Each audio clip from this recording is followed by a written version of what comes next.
اعوذ باللہ من الشیطان الرجیم بسم اللہ الرحمن الرحیم بسم اللہ الرحمن الرحیم الف لام میم. انہیں حروف مقطعات کہتے ہیں. مقطعات قطع کرنا، علیحدہ علیحدہ پڑھنا. ان کا مفہوم بیان نہیں کیا گیا. ایک رائے یہ راز ہے اللہ اور اللہ کے رسول کے درمیان میں صلی اللہ علیہ وسلم. قرآن پاک سے ہدایت کے حصول کے لیے ان کا معنی یا ان کا مفہوم جاننا ضروری نہیں ہوتا تو حضور بتا دیتے صلی اللہ علیہ وسلم. البتہ یہ حروف قرآن پاک کا حصہ بھی ہیں اور ان کی تلاوت پر اجر بھی عطا ہوتا ہے. چند اور باتیں پھر کبھی انشاءاللہ رکھیں گے، کیوں کئی مرتبہ یہ حروف مقطعات بعد میں بھی ہمارے سامنے انشاءاللہ آئیں گے. ذالک الکتاب لا ریب فیہ، یہ وہ کتاب ہے جس میں کوئی شک نہیں. ایک مفہوم، تم نے دعا مانگی اللہ ہدایت دے دے، اللہ ہدایت دے دے، سیدھے راستے کی ہدایت دے دے. یہ لو پورا قرآن ہم نے تمہیں دیا. گو کہ سورہ فاتحہ قرآن پاک کا حصہ ہے، بس وہ دعا یہ جواب دعا پورا قرآن. تو یہ تم مانگ رہے ہو، ہم نے تمہیں عطا کیا قرآن. نمبر 2، کوئی شک اس میں نہیں. کیا مطلب؟ یہ دعویٰ صرف اللہ کی طرف سے.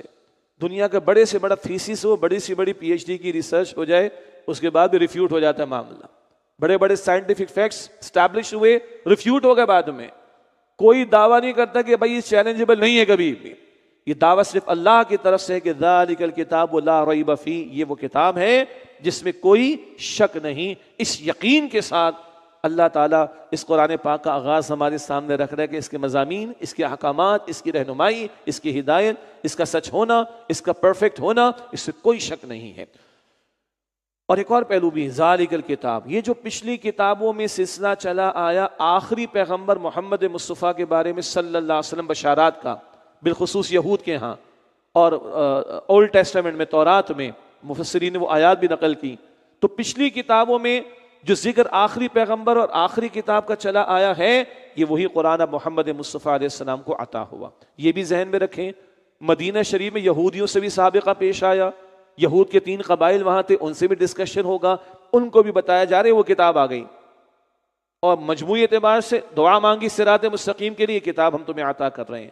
ھدی للمتقین، یہ ہدایت ہے متقین کے لیے.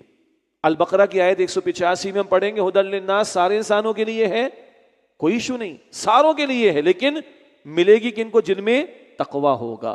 تقویٰ ایک ترجمہ اللہ کا خوف دل میں رکھنا، مرنے کے بعد دوبارہ زندگی ہے. تقویٰ ایک اور ترجمہ گناہوں سے اپنے آپ کو بچانا، اللہ کی پکڑ اور سزا ان کے لیے جو گناہوں میں مبتلا ہوں. یہ تقویٰ کیا ہے؟ یہ طلب اور تڑپ کا نام ہے.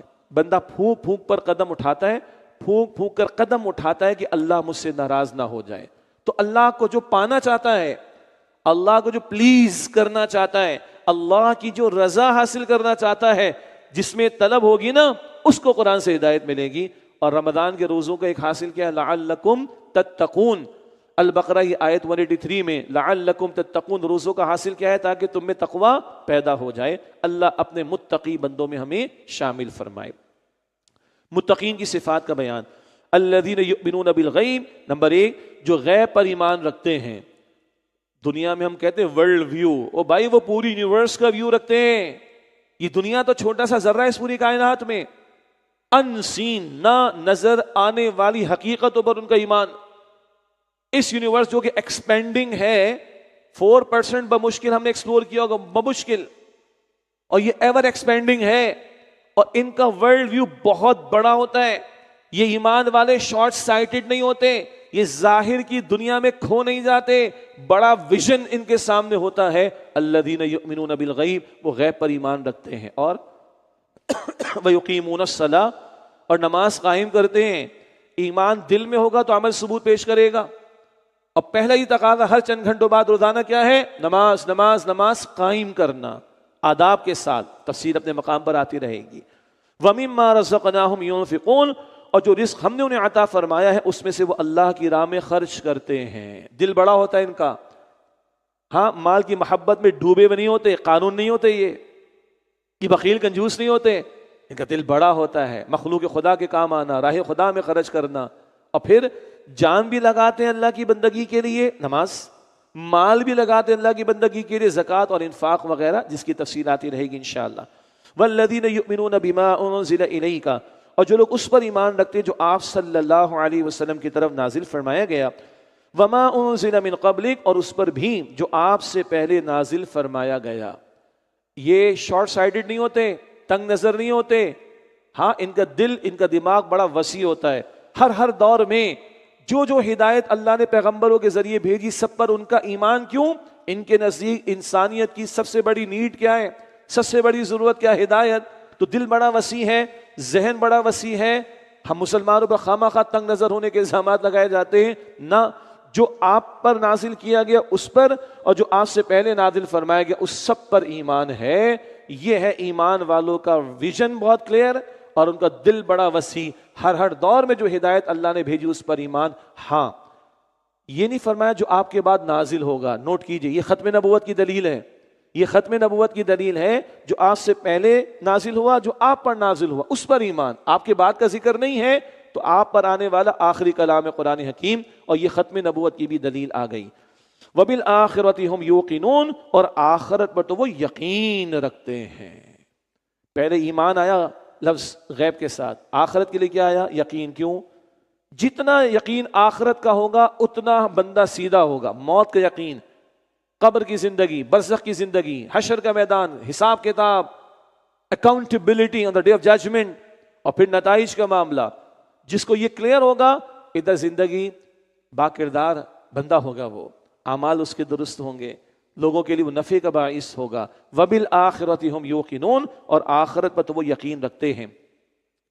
اولئک علی ھدی من ربہم، یہ لوگ اپنے رب کی طرف سے ہدایت پر ہیں، اللہ ہمیں ان میں شامل فرمائے۔ وَأُولَئِكَ هُمُ الْمُفْلِحُونَ، اور یہی لوگ فلاح پانے والے، کامیاب ہونے والے ہیں، اللہ تعالیٰ ان میں ہمیں شامل فرمائے۔ اللہ کی جنت سستی نہیں ہے بھائی، یہ متقین کی صفات آئی ہیں، کامیاب ہونے کے لیے اسٹرگل ہے، محنت ہے، اللہ ہم سب کو توفیق عطا فرمائے۔ یہ 5 آیتیں ہو گئیں، متقین کا بیان آ گیا۔ کافرین کا بیان 2 آیتوں میں، وہ کھل کے سامنے آ جاتے ہیں۔ ابو جہل اینڈ کمپنی ایسے لوگوں کو سامنے رکھیں، ہٹ دھرمی پر جو اڑ گئے، تکبر پر آ گئے، تعصب پر آ گئے، جانتے بوجھتے رد کرنے والے، ان کافروں کو ذہن میں رکھیے۔ فرمایا ان الذین کفروا، بے شک وہ لوگ جنہوں نے کفر کیا، سواء علیہم، ان کے حق میں برابر ہے، انذرتہم ام لم تنذرہم لا یؤمنون، خواہ آپ انہیں ڈرائیں یا انہیں نہ ڈرائیں وہ ایمان نہیں لائیں گے۔ یہ کافروں کے تعلق سے، البتہ سارے کافر نہیں۔ ابھی تو سن ہجرت کے فوراً بعد سورۃ البقرہ کا نزول ہو رہا ہے، پہلی ہجری، دوسری ہجری، ابھی تو بہت سے لوگ ایمان قبول کریں گے نا۔ یہ وہ لوگ جو ہٹ دھرمی پر آ گئے، ابو جہل جیسے افراد ذہن میں رکھ لیجئے، ورنہ بعد میں تو بہت سے لوگ ایمان قبول کر کے اسلام میں داخل ہوئے نا۔ تو ہٹ دھرمی کا رویہ اختیار کرنے والے، جن کے بارے میں آگے کیا فرمایا، ختم اللہ علی قلوبہم، اللہ نے ان کے دلوں پر مہر لگا دی۔ یہ وہ پوائنٹ آف نو ریٹرن پر آ جانے والے۔ البتہ ایک بڑی گہری بات کیا ہے آیت نمبر 6 میں، ان کے حق میں برابر ہے، آپ ان کو ڈرائیں یا نہ ڈرائیں۔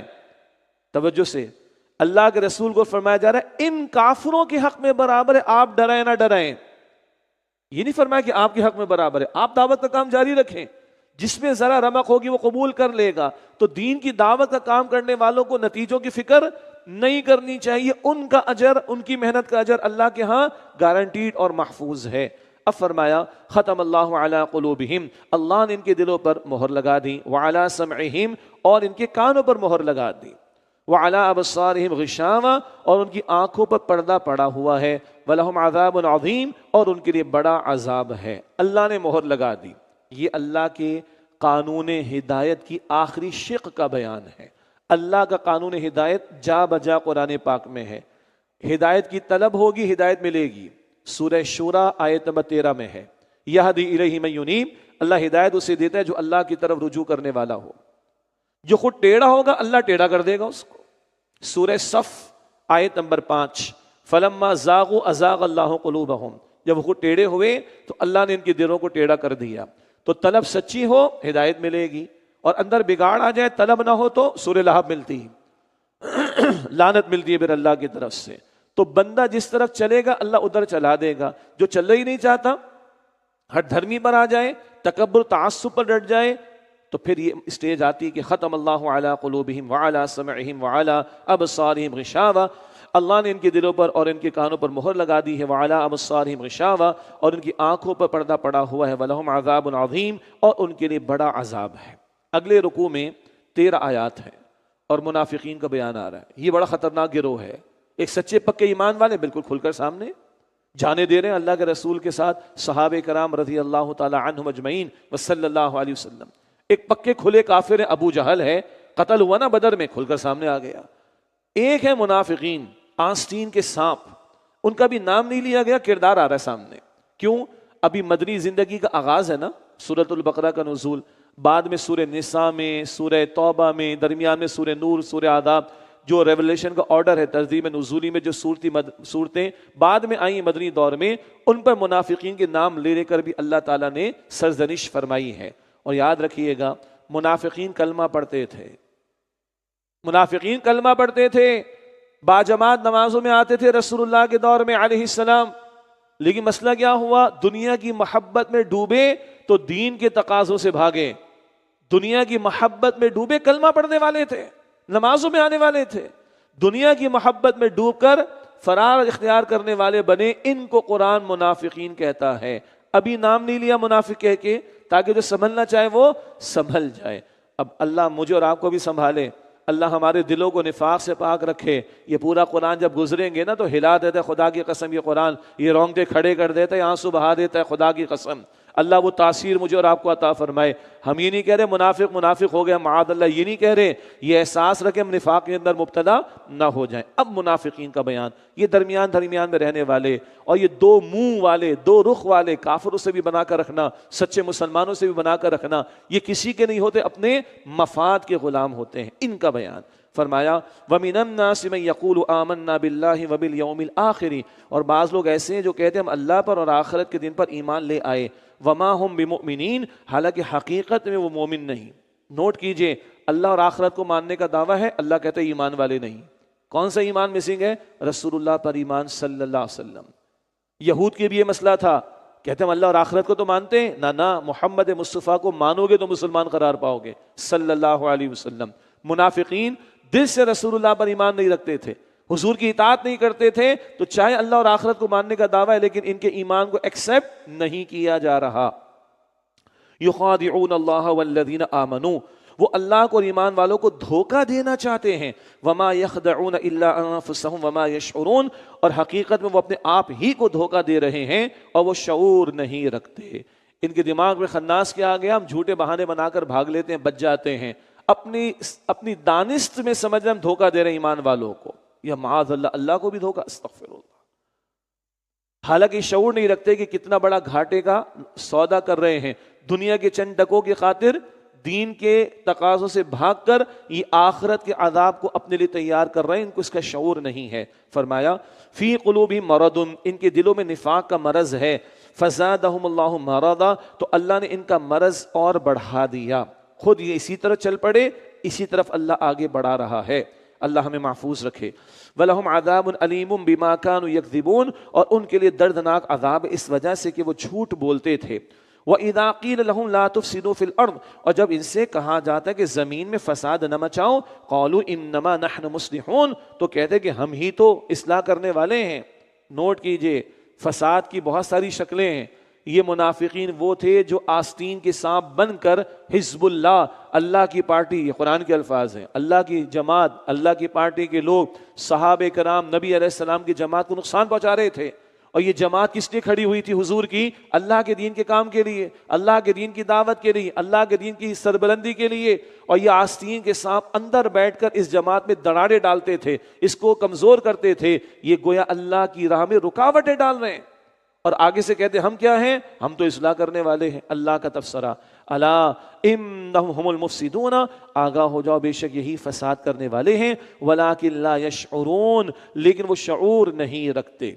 منافقین دنیا کی محبت میں ڈوب کر منافق بنے۔ توجہ رکھیے گا، دنیا کی محبت میں ڈوبنے والا شخص وہ مادہ پرستی مٹیریلسٹک اپروچ کے ساتھ لوگوں پر کامنٹس پاس کرتا ہے۔ سنیے ان کے کامنٹس، الا وَإِذَا قِيلَ لَهُمْ، اور جب ان سے کہا جاتا ہے آمنوا كما آمن الناس، کہ جس طرح اور لوگ ایمان لائے تم بھی ایمان لے آؤ، قالوا أَنُؤْمِنُ كما آمن السُّفَهَاء، تو وہ کہتے کہ ہم بھی اسی طرح ایمان لے آئیں۔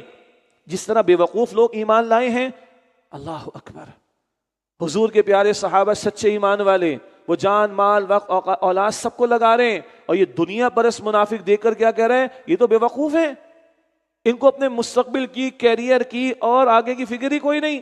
دنیا پرست منافق سچے ایمان والوں کو دین کے لیے جان و مال کھپاتے ہوئے دیکھتا ہے، کہتے ہیں بے وقوف ہیں۔ اللہ فرما رہا ہے الا انہم السفہاء ولکن لا یعلمون، آگاہ ہو جاؤ کہ بے شک وہی بے وقوف ہیں لیکن وہ جانتے نہیں۔ اب یہ ان کا دو رخا پن، نفخ کہتے ہیں سرنگ کو، سرنگ ٹنل، ایک طرف سے انٹر ہوئے دوسرے سے نکل گئے۔ گوہ ایک جانور ہے، وہ بھی سرا سرنگ بناتا ہے، کوئی شکاری جانور حملہ کرے ادھر سے داخل ہوگا ادھر سے نکل جائے گا۔ منافق بھی دو منہ والا، دو رخا پن، وہ اب بیان ہو رہا ہے۔ وَإِذَا لَقُوا الَّذِينَ آمَنُوا، اور جب یہ منافقین ان لوگوں سے ملتے ہیں جو ایمان لائے، قَالُوا آمَنَّا، تو کہتے ہم ایمان لے آئے۔ وَإِذَا خَلَوْا إِلَىٰ شَيَاطِينِهِمْ، اور جب تنہائی میں اپنے شیاطین یعنی سرداروں کے پاس جاتے ہیں، قَالُوا إِنَّا مَعَكُمْ، تو ان سے کہتے ہیں بے شک ہم تمہارے ساتھ ہیں، انما نحن مستہزئون، بے شک ہم تو مسلمانوں سے مذاق کر رہے ہیں۔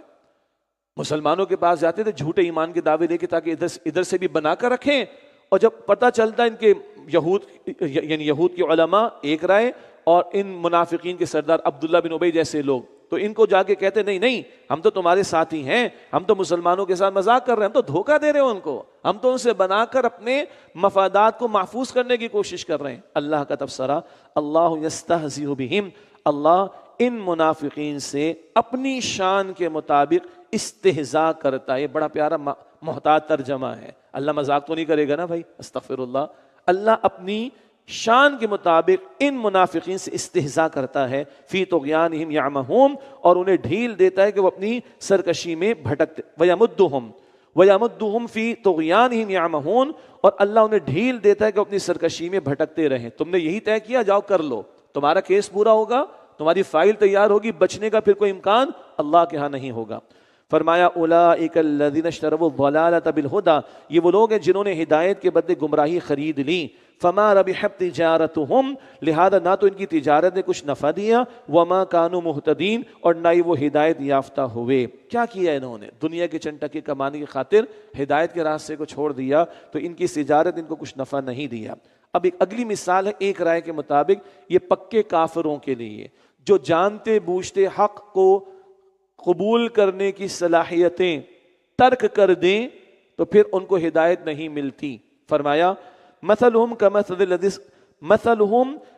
الذی استوقد نارا، ان کی مثال اس شخص کی سی ہے جس نے تاریکی میں آگ جلائی، فلما اضاءت ما حولہ، جب اس آگ نے اس کے آس پاس کا ماحول روشن کر دیا، ذہب اللہ بنورہم، تو اللہ نے ان لوگوں کی روشنی سلب کر لی، وترکہم فی ظلمات، اور انہیں اندھیروں میں چھوڑ دیا، لا یبصرون، انہیں کچھ سجھائی نہیں دیتا۔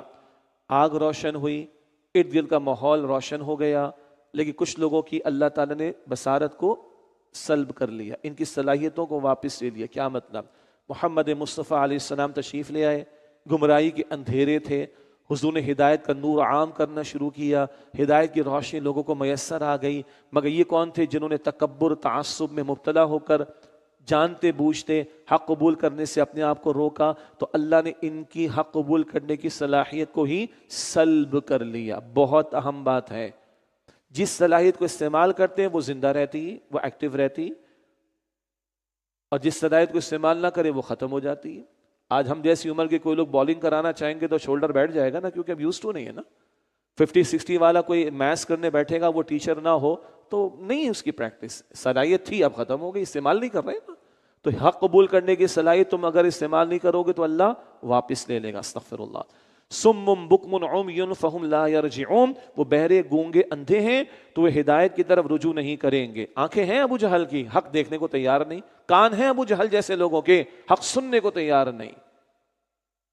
یہ صلاحیت، یہ چلتے پھرتے لاشیں ہو گئے، ان صلاحیتوں کو حق کے لیے استعمال نہیں کیا جا رہا۔ آپ اور میں تو مسلمان ہیں الحمدللہ، اللہ نے مجھے اور آپ کو بھی صلاحیتیں دیں، بیسٹ آف دا بیسٹ کے لیے اپنے بیسٹ آف دا بیسٹ کو استعمال کرنا چاہیے۔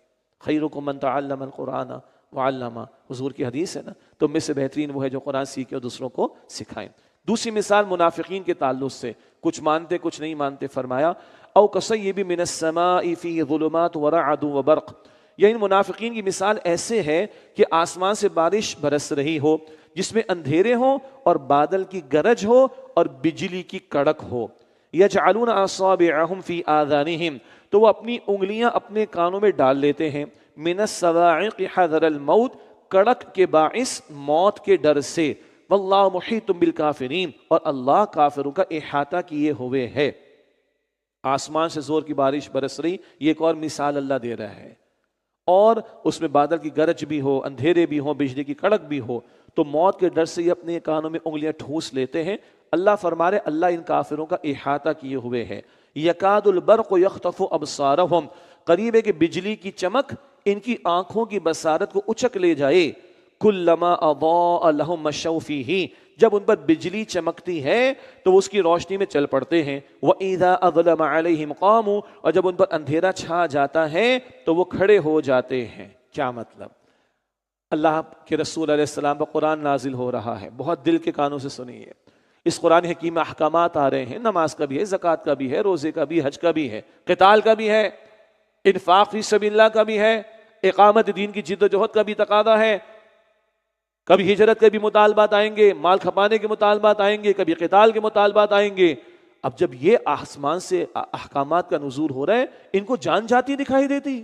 ارے قتال کرنا پڑے گا، ہجرت کرنا پڑے گی، مال خرچ کرنا پڑے گا، تو جان چلی جائے گی، ہمارا تو لیونگ سٹینڈرڈ خراب ہو جائے گا، ہماری تو جان ہی چلی جائے گی.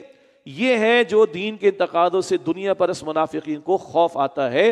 وہ کانوں میں انگلیاں ٹھوستے موت کے ڈر سے، اور یہاں کیا ہے، ذرا روشنی ہو چل پڑے، ذرا اندھیرا ہوا رک گئے. اردو میں ہم کہتے ہیں میٹھا میٹھا ہپ ہپ اور کڑوا کڑوا تھو تھو والی بات ہے. تو ذرا آسان لگا تو مان لیا، مشکل لگا تو چھوڑ دیا. تو یہ نفس کی پرستش ہے، یہ اللہ کی عبادت نہیں. آسان لگا تو لیا، مشکل لگا تو چھوڑ دیا. استغفر اللہ. دین کل کا کل ہے، پورے کے پورے دین پر عمل کا مطالبہ ہے. سورۃ البقرہ آیت نمبر 208 ہے، ادخلوا فی السلم کافہ، اسلام میں پورے کے پورے داخل ہو جاؤ. اللہ ہمیں عمل کی توفیق دے. فرمایا وَلَوْ شَاءَ اللَّهُ لَذَهَبَ بِسَمْعِهِمْ وَأَبْصَارِهِمْ، اور اگر اللہ چاہتا تو ان کی سماعت و بصارت کی طاقتوں کو سلب کر لیتا، لیکن نہیں. ذہن میں رکھیں، پچھلے والے پکے کھلے کافر تھے، اللہ نے ان کی دلوں پر مہر لگا دی. ان کا معاملہ کچھ چلتے ہیں کچھ نہیں، کچھ چلتے ہیں کچھ نہیں. اللہ ڈھیل دے رہا ہے. ہو سکتا ہے جس کو اور چلنا ہو وہ چل نہ پائے، وہ چلنا چاہے، اللہ چوائس دے دے گا اس کو. یہ اللہ نے فرق کیا کھلے کافروں کا اور منافقت والے رویے والے لوگوں کا. ان اللہ علی کل شیء قدیر، بے شک اللہ سبحانہ و تعالی ہر شے پر قدرت رکھنے والا ہے. اللہ تعالی ہمیں متقین میں شامل فرمائے، کفر کی ہر شکل سے بچائے، اور نفاق کے مرض سے بھی اللہ تعالی میری آپ کی ہم سب کی حفاظت فرمائے. وآخر دعوانا ان الحمد للہ رب العالمین.